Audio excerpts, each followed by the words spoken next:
America Israel से Iran के इस युद्ध में इस वक्त की सबसे बड़ी खबर वो है जिसने ईरान की सेना, ईरान की IRGC, ईरान की सत्ता सबकी फिक्र बढ़ा दी है।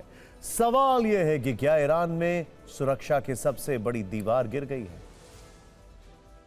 क्या इजराइल के हमले में NSA अली लारिजानी मारे गए? अली लारिजानी जीवित हैं या मृत? तेहरान में सवाल पर सन्नाटा क्यों है, या कहें कि कोई स्पष्ट आधिकारिक जवाब अभी तक क्यों नहीं आया? आपकी स्क्रीन पर जो शख्स दिख रहे हैं, यही ईरान में सुप्रीम लीडर के बाद सबसे ज्यादा ताकतवर व्यक्ति माने जाते हैं।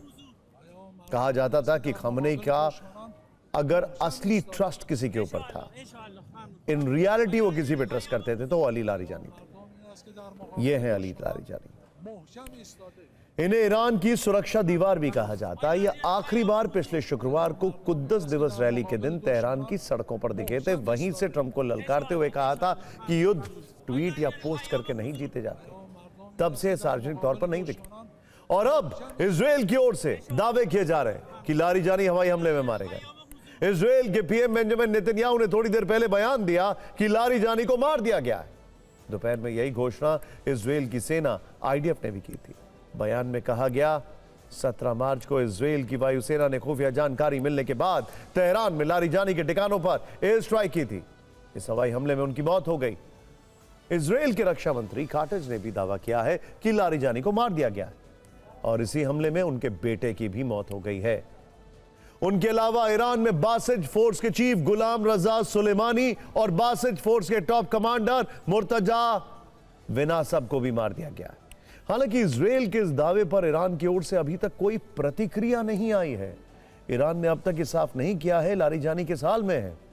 वहीं ईरान के 2 मीडिया संस्थान तस्नीम और मेहर न्यूज एजेंसी ने आज दोपहर को यह दावा जरूर किया है कि लारिजानी सुरक्षित है और कुछ देर में उनका संदेश जारी किया जाएगा। लेकिन दोनों न्यूज एजेंसियों की इस पोस्ट के कई घंटों के बाद भी अब तक लारिजानी का कोई संदेश सामने नहीं आया है। इसीलिए इजराइल के दावे को बल मिल रहा है और सवाल उठ रहे हैं कि इस समय लारिजानी कहां और किस हाल में है। अली लारिजानी का ईरान के लिए जिंदा रहना जरूरी है, क्योंकि अगर लारिजानी नहीं रहे तो फिर ईरान की IRGC और ईरान की सेना दोनों के लिए नेतृत्व का संकट हो जाएगा। क्योंकि अली लारिजानी ईरान की सुप्रीम नेशनल सिक्योरिटी काउंसिल यानी ANSC के प्रभावशाली सचिव हैं। अगस्त 2025 में राष्ट्रपति पेजेश्किन ने उन्हें इस पद पर नियुक्त किया था। वो आयतुल्ला अली खमेनी के सबसे करीबी थे और वर्तमान सुप्रीम लीडर मुश्तबा खमेनी के प्रमुख सलाहकार माने जाते थे। मई 2008 से लेकर मई 2020 तक वो 12 साल तक ईरान की संसद के स्पीकर रहे। स्पीकर बनने से पहले वो 2005 से लेकर 2007 के बीच ईरान के मुख्य परमाणु वार्ताकार भी थे। एक इंटरेस्टिंग फैक्ट आपको बताना है, न्यूयॉर्क टाइम्स के मुताबिक अली लारिजानी ही वो शख्स है जो नहीं चाहते थे कि मुज्तबा खमेनी सुप्रीम लीडर बने। Think about it. खैर, अली लारिजानी, उन्हें युद्ध की रणनीति बनाने में महारत हासिल है और इजराइल अमेरिका से निपटने की जिम्मेदारी भी उन्हीं के कंधों पर थी। लेकिन जब उनके जीवित होने पर ही अब सस्पेंस है, तो बहुत सारे सवाल खड़े हो रहे हैं। इस बीच TV9 की टीम इजराइल में ही मौजूद है। हमारे सहयोगी मनीष झा ने इस मुद्दे पर PM नेतन्याहू के प्रवक्ता डेविड मेंसर से बातचीत की। उन्होंने भी TV9 पर अली लारिजानी के मारे जाने का दावा किया है। डेविड मेंसर ने नेतन्याहू की मौत की झूठी खबर को भी झूठा बताया और आरोप लगाया कि सोशल मीडिया पर इस तरीके का दुष्प्रचार ईरान की तरफ से हो रहा है।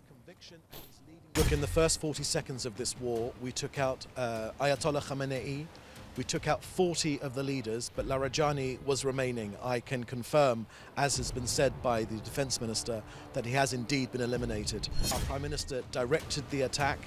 This was a man who was leading the Iranian armed forces potential defense of Iran against Israel and against the US armed forces, but he is no more. The defense minister has confirmed he has been eliminated. अगर Ali Larijani Israel के हवाई हमले में मारे गए हैं तो यह निश्चित तौर पर ईरान को इस युद्ध में बहुत बड़ी क्षति होगी। और ईरान इजराइल के इन हमलों पर बदला कैसे ले रहा है, युद्ध के 18वें दिन ईरान के इंतकाम की रेंज में कौन कौन से अरब देश आए हैं, अमेरिका और इजराइल ने ईरान को कितनी चोट दी है, तुरंत इस रिपोर्ट में देखें आप।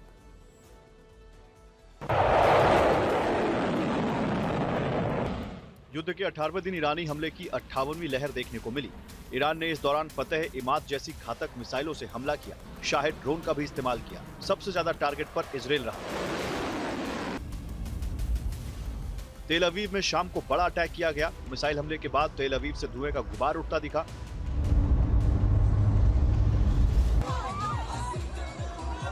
बीती रात भी तेल अवीव ईरान के निशाने पर था। वहां ईरान की कई मिसाइल को इंटरसेप्ट किया गया।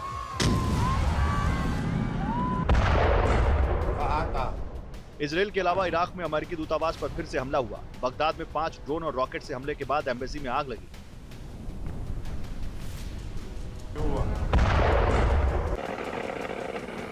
बगदाद में ईरानी ड्रोन पर गोले दागे गए। काउंटर अटैक में रॉकेट, आर्टिलरी और मोर्टार से फायर किया गया।